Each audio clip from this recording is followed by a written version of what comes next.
الحمدللہ رب العالمین والصلاة والسلام علی رسولہ الکریم، اما بعد۔ معزز سامعین، قربانی کے ایام کتنے ہیں؟ کتنے دن تک قربانی کا جانور ذبح کیا جا سکتا ہے؟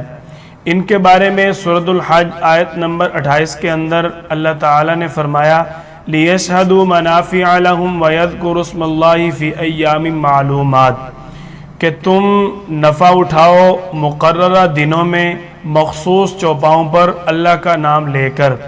اس آیت کے تحت امام رازی رحمہ اللہ تعالی نے اپنی تفسیر ابن ابی حاتم کے اندر جلد نمبر 6 صفحہ 261 پر حضرت عبداللہ بن عمر رضی اللہ تعالیٰ عنہما کا قول ذکر کیا کہ حضرت عبداللہ بن عمر رضی اللہ تعالیٰ عنہما نے فرمایا فالمعلومات یوم النحر و یومان بعدہ کہ قربانی کے ایام میں پہلا دن یوم النحر یعنی 10 ذی الحجہ کا دن ہے اور اس کے بعد کے 2 دن ہیں۔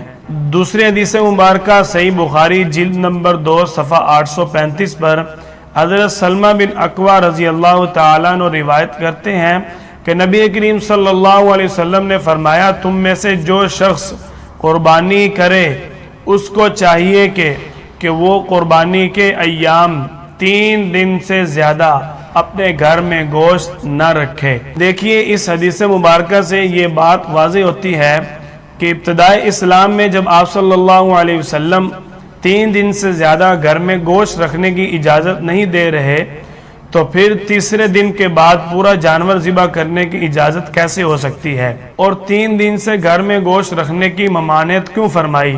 اس کی حکمت یہ تھی کہ جب 3 دن کے اندر ہر شخص اپنے گھر سے گوشت ختم کرنے کی کوشش کرے گا تو زیادہ سے زیادہ غرباء کو ان کا حق پہنچتا رہے گا۔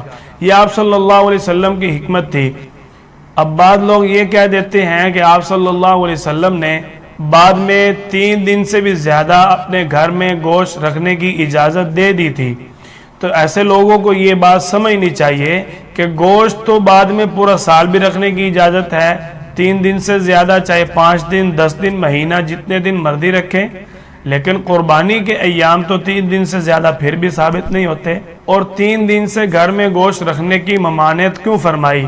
اس کی حکمت یہ تھی کہ جب 3 دن کے اندر ہر شخص اپنے گھر سے گوشت ختم کرنے کی کوشش کرے گا تو زیادہ سے زیادہ غرباء کو ان کا حق پہنچتا رہے گا۔ اب بعض لوگ یہ کہہ دیتے ہیں کہ آپ صلی اللہ علیہ وسلم نے بعد میں 3 دن سے بھی زیادہ اپنے گھر میں گوشت رکھنے کی اجازت دے دی تھی، تو ایسے لوگوں کو یہ بات سمجھنی چاہیے کہ گوشت تو بعد میں پورا سال بھی رکھنے کی اجازت ہے۔ اس بات کو خوب اچھی طرح سمجھیں کہ 3 دن کے بعد قربانی ذبح کرنے کی اجازت نہ پہلے تھی نہ اب ہے۔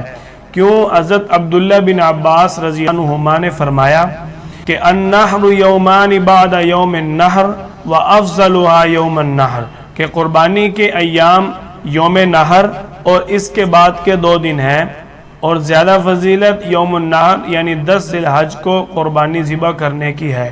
اور بعض لوگ یہ کہتے ہیں کہ قربانی 4 دن تک کی جا سکتی ہے۔ وہ کہتے ہیں کہ تکبیرات تشریق کا جو حکم ہے وہ 4تھے دن تک ہے، یعنی 13 ذی الحج تک۔ تو ان سے سوال ہے کہ اگر تکبیرات کے ایام تک قربانی ذبح کی جا سکتی ہے تو پھر تکبیرات تو 9 ذی الحج سے شروع ہوتی ہیں، یہ کیسے ہو سکتا ہے کہ عید کے 1 دن پہلے سے قربانی کا جانور ذبح کرنے کی اجازت ہو؟ اس بات کو ذرا سمجھنا چاہیے۔ اللہ تعالیٰ سے دعا کرتے ہیں کہ اللہ ہم سب کو دین کو صحیح معنوں میں سمجھ کر اس پر عمل کرنے کی توفیق عطا فرمائے۔